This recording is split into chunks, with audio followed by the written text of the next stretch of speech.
औसत को आगे बढ़ाते हुए आज हम देखेंगे इस 5वें भाग में औसत से जुड़े कुछ महत्वपूर्ण और प्रश्नों को। औसत से जुड़े प्रश्नों को ठीक से समझने के लिए आप इस वीडियो को पूरा ज़रूर देखें, क्योंकि वीडियो को थोड़ा देखने के बाद उतनी जानकारी ठीक से नहीं हो पाती। अब इसमें आगे यदि हम देखें प्रश्नों को, तो पहला प्रश्न जो है इसमें दिया गया है कि 5 संख्याओं का औसत 9 है। कोई 5 संख्या है जिसका औसत 9 है और 5 संख्याओं में से 3 संख्याओं का औसत जो है वो 7 है। तो उस स्थिति में अन्य 2 संख्याओं का औसत हमें निकालना है कि अन्य जो 2 संख्याएं जो छूट गई है इसमें उन दोनों संख्याओं का औसत क्या है। तो यहाँ पे यदि हम देखें तो 5 संख्याओं का औसत हमारे पास दिया गया है जो है 9। तो 5 संख्याओं का यदि हम औसत निकालें तो वो दिया गया है 9, दिया गया है प्रश्न में। अब इन 5 संख्याओं का हम योग निकालेंगे तो इसके औसत में जितनी संख्या है उससे गुना करेंगे। इसके बाद ये जो मान हमें प्राप्त होगा वो सभी संख्याओं का योग होगा, जितनी संख्याएं यहाँ पे दी गई है। इसके अलावे बाकी अन्य जो 3 संख्याएं हैं इनका यदि हम योग निकालें तो इसका औसत दिया गया है 7 और इसका योग निकालेंगे तो जितनी संख्याएं हैं उससे हम गुना करेंगे। तो ये 5 संख्याओं का योग हमारे पास आ गया और ये बाकी 3 संख्याओं का योग आ गया। अब इन सभी संख्याओं में से हम 3 संख्याओं का योग निकाल लें तो शेष जो 2 संख्याएं बचेंगी उन संख्याओं का योग हमारे पास आ जाएगा। तो ये जो 2 संख्याएं बची उनका योग हमारे पास आ गया, जो इन सभी संख्याओं के योग से 3 संख्याओं के योग को घटाने से प्राप्त होगा। तो इस तरह से यदि हम देखें तो ये होगा 9 5 45 और ये होगा 7 3 21। इसको यदि हम घटाएंगे तो ये होगा 24 और यहाँ पे ये 2 संख्याएं हैं तो इनका औसत जो होगा वो यहाँ पे आ जाएगा 24/2, क्योंकि कुल मिलाकर के 2 संख्याएं हैं और इसमें यदि हम 24 में 2 से भाग दें तो ये आएगा 12, जो दिए गए प्रश्न का सही उत्तर होगा। तो बाकी के जो 2 संख्याएं हैं उनका औसत जो होगा वो कुल मिलाकर के यहाँ पे होगा 12। अब यहाँ पे दूसरे प्रश्न को हम देखें तो इसमें दिया गया है कि किसी वर्ग में कुल 22 छात्र थे, 22 छात्र हैं, 21 छात्रों का औसत 44 है और शेष छात्र कौन सा है। तो यहाँ पे कुल मिलाकर के 22 छात्र हैं तो 21 छात्र का औसत हमारे पास 44 आया। बच गया इसमें केवल 1 छात्र। उस 1 छात्र का प्राप्त अंक जो है वो कुल मिलाकर के है 66। उस स्थिति में पूरे वर्ग का हमें औसत अंक निकालना है। तो यहाँ पे यदि हम देखें कि पूरे वर्ग का औसत अंक कितना है तो कुल मिलाकर के 22 छात्र हैं जिनका औसत जो है उनमें से 21 छात्रों का औसत जो है वो 44 है। तो यहाँ पे इन 21 छात्रों के अंकों का योग यदि हम निकालें तो इनके अंकों के योग को यदि हम निकालेंगे तो जितने छात्र हैं उनके जो औसत प्राप्तांक है इसमें हम गुना कर देंगे तो ये जो मान आएगा वो यहाँ पे आ जाएगा 21 चौक 88, 84 और ये जो होगा 84 और 8 ये होगा 92, तो हो जाएगा 924। तो यहाँ पे 21 छात्रों का कुल अंक जितना आया उनका योग हमने निकाल दिया, ये आ गया 924 और जो 22वां छात्र था वो उसने 66 मार्क्स लाए थे। तो यहाँ पे सभी छात्रों का यदि हम अंकों का योग निकालें तो मान जो आ जाएगा वो कुल मिलाकर के आएगा 66 6 4 10 4 2 8 1 9, ये आएगा 990। और छात्र कुल कितने हैं तो 22 छात्र हैं। इसमें यदि हम 22 से भाग दे दें तो हमारे पास ये आ जाएगा औसत, जो उन सभी विद्यार्थियों का औसत प्राप्तांक कितना है उसका मान यहाँ पे निकल जाएगा। तो यहाँ से इसका औसत प्राप्तांक हम देखें तो इसको हम घटा सकते हैं यहाँ पे 22 चौक 88 बार में, और ये आएगा 110, 22 5 110। तो ये कुल मिलाकर के औसत प्राप्तांक जो है वो आ गया यहाँ पे 45। अब यहाँ से एक काम और हम कर सकते थे, यदि डायरेक्ट हम इसका मान निकालना चाहें कि आखिर 22 छात्रों का औसत प्राप्तांक कुल कितना है, तो 21 छात्रों का औसत प्राप्तांक है 44, और जो सबसे लास्ट वाला लड़का है उसने 66 मार्क्स प्राप्त किए हैं, तो ये औसत मार्क्स से ज़्यादा मार्क्स पाया है। इसका मतलब ये है कि यदि हम इस लड़के के मार्क्स को औसत मार्क्स में, औसत मान में यदि हम ऐड कर लें तो उस स्थिति में औसत मान जो होगा वो पहले की अपेक्षा अब बढ़ जाएगा, क्योंकि इस लड़के ने औसत मार्क्स से ज़्यादा मार्क्स पाया हुआ है। तो ज़्यादा औसत मान से ज़्यादा मान यदि हम किसी संख्या में जोड़ दें तो औसत का मान बढ़ जाता है, और उससे कम मान यदि हम जोड़ें तो औसत का मान जो होता है वो घट जाता है। यानी कि कुल औसत मान जो होगा वो 44 से कुछ ज़्यादा होगा। कितना ज़्यादा होगा, यदि इसका मान निकलना है तो हमें ये देखना होगा कि आखिर इस लड़के ने औसत मार्क्स से कितना नंबर ज़्यादा पाया है। तो वो 22 नंबर ज़्यादा पाया है, क्योंकि लड़के का 66 मार्क्स है और औसत जो मार्क्स है वो है 44। तो 22 मार्क्स उसने पाया हुआ है। कुल लड़के कितने हैं, तो 22 है। इसमें यदि हम 22 से भाग दें तो ये कटेगा एक बार में, जो होगा 44 + 1, और ये हो जाएगा 45, जो वास्तव में इन सभी लड़कों का औसत प्राप्तांक होगा, जो पहले से हमारे पास आ चुका है। यहाँ पे अगला प्रश्न जो दिया गया है, इसमें दिया गया है कि एक टेस्ट परीक्षा में 60 छात्रों द्वारा प्राप्त अंकों का औसत 55 है, जबकि दूसरे समूह जिसमें 40 छात्र हैं का औसत अंक 55 है, तो सभी छात्रों का औसत अंक कितना है। तो यहाँ पे एक चीज़ ध्यान रखना है कि कुल मिलाकर के लड़के जो हैं वो 60 और 40 100 है, और पहले के जो 60 छात्र हैं उनका भी औसत 55 है, और बाद के जो 40 छात्र हैं दूसरे समूह के, उनका भी प्राप्त अंक जो भी है औसत वो है 55।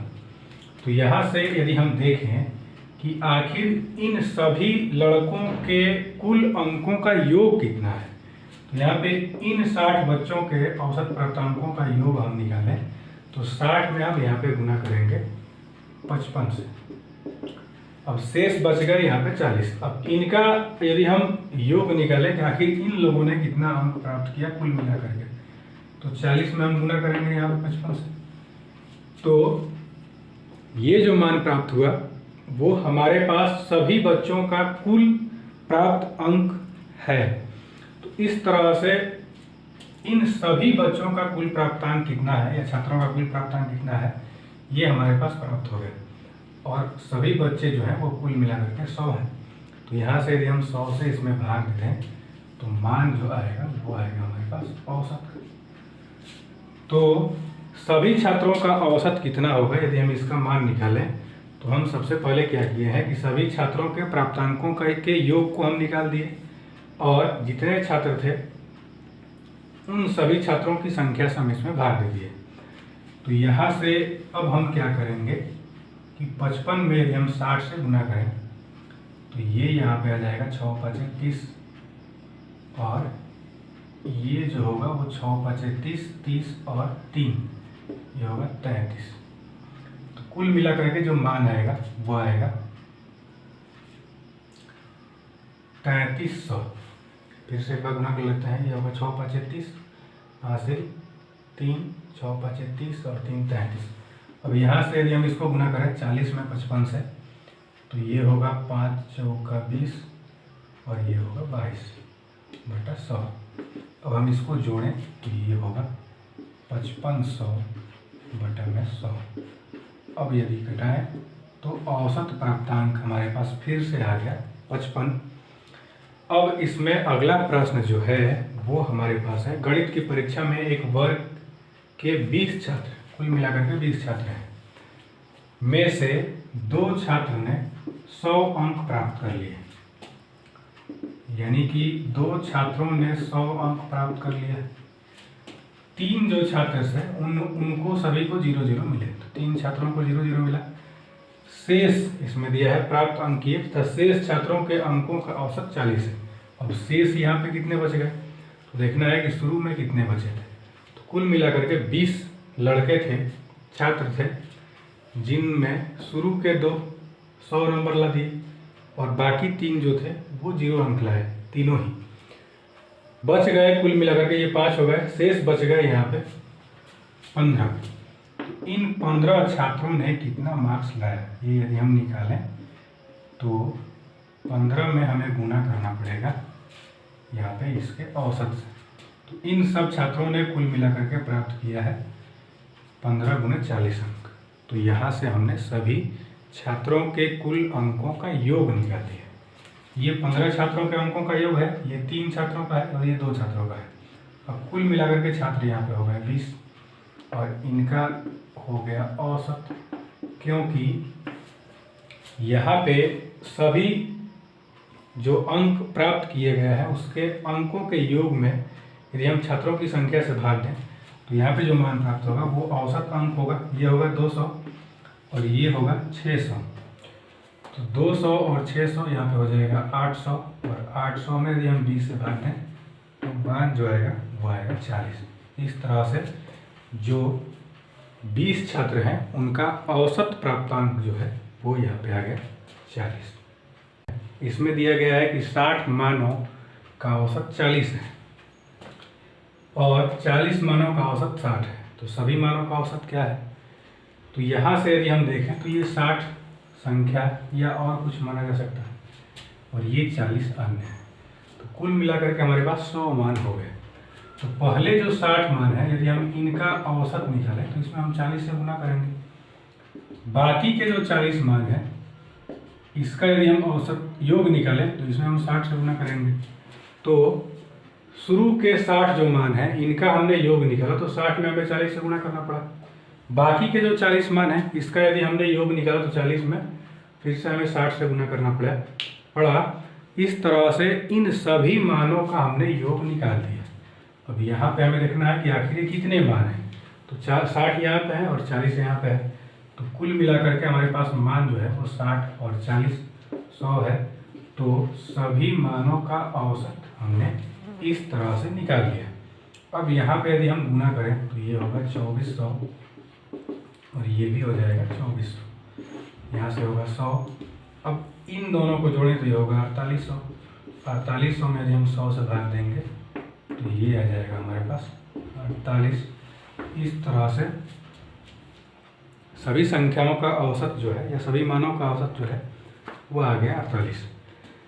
अगला प्रश्न जो है 6 नंबर, इसमें दिया गया है कि 20 विद्यार्थियों के कक्षा में पास का औसत है 80% और 30 विद्यार्थियों की एक दूसरी कक्षा में पास का औसत जो है वो 70% है। तो सभी विद्यार्थियों के पास का औसत क्या है। तो यहाँ से शुरू के जो 20 विद्यार्थी है इनके द्वारा कितना मार्क्स कुल मिलाकर के लाया जा रहा है पास होने के लिए। तो हम इसके औसत से इनकी संख्या में गुना करेंगे। बाकी जो 30 विद्यार्थी हैं इनके द्वारा कितना मार्क्स लाया जा रहा है पास होने के लिए। तो इनके औसत पास में इनकी संख्या से हम गुना कर देंगे और यहाँ से कितने विद्यार्थी हो गए तो 20 ये और ये 30। तो 20 और 30 कुल मिलाकर के हो गए 50। इस तरह से पूरी कक्षा को यदि हम एक में मिला दें तो सबका कुल औसत कितना होगा यहाँ पे मान हमारे पास आ गया। तो यहाँ से इसको यदि हम गुना करें तो ये जो आएगा मान वो आ जाएगा 1600,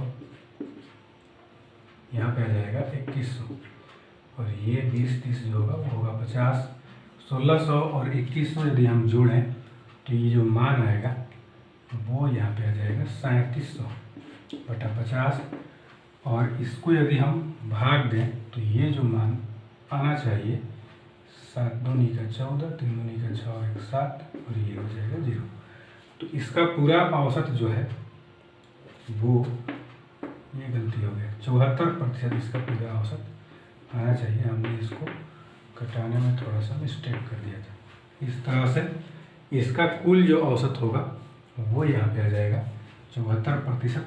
अब यहाँ पे हमने 74% डायरेक्ट कैसे निकाल दिया। तो हमने क्या किया कि 50 को दुगना कर दिया तो ये हो गया 100 और इसको हमने दुगना कर दिया, तो ये हो गया 37 दूनी का 7400। तो कुल मिलाकर के 7400 ऊपर हो गया और नीचे हो गया 100। ऊपर के 2 जीरो को नीचे के 2 जीरो से घटा देंगे, बचेगा कुल मिलाकर के 74।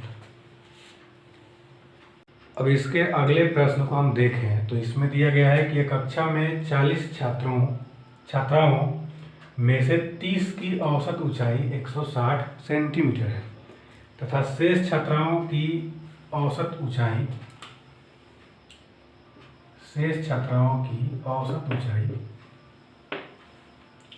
156 सेंटीमीटर है।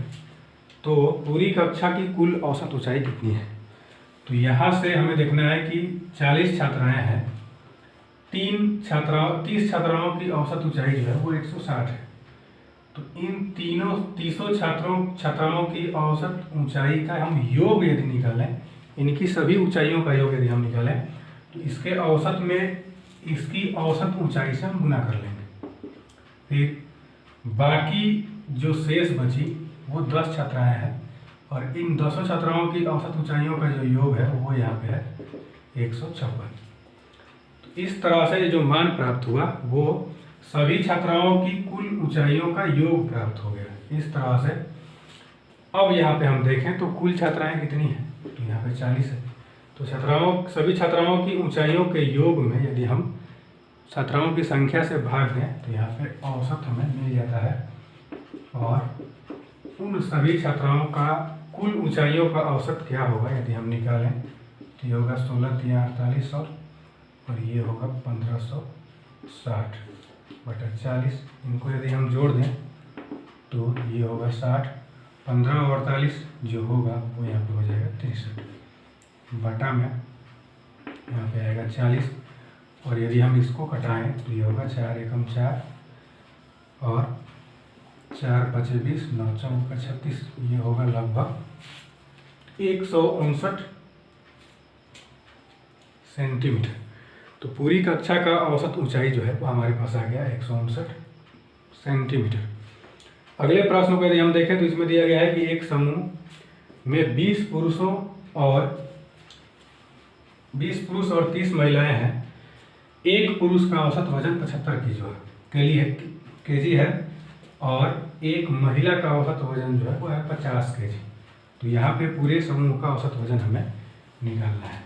तो 20 पुरुष है, 30 महिलाएं हैं, तो 20 पुरुषों के औसत वजन को यदि हम निकालें, इनके वजन का योग हम निकालें तो एक का औसत वजन में हम 20 से गुना कर लेंगे और जो 30 महिलाएं हैं इनके वजन का यदि हम योग निकालें तो एक महिला का औसत वजन जो है वो है 50 किलो। तो इसमें 30 में हम गुना करेंगे यहाँ पे 50 से, तो उन सभी महिलाओं का और पुरुषों का वजन का कुल योग हमारे पास प्राप्त होगा। अब यहाँ पे 20 पुरुष और 30 महिलाएं हैं, तो 20 और 30 ये हो गया कुल मिलाकर के 50। तो यहाँ पे कुल जो पुरुष और महिला है उनकी संख्या कुल मिलाकर के हो गई 50 और इनकी संख्या से यदि हम इनके कुल वजन के योग में भाग दें तो हमें औसत प्राप्त हो जाता है कि आखिर इसका औसत क्या होगा, यानी कि औसत वजन सबका क्या होगा। तो यहाँ से 75 में यदि हम 20 से गुना करें तो ये होता है 1500। 30 में यदि हम 50 से गुना करें तो ये भी होता है 1500 और यहाँ से हो जाएगा ये 50, तो ये होगा 3000 बटा 50 और इस तरह से यदि हम देखें तो ये आएगा 60।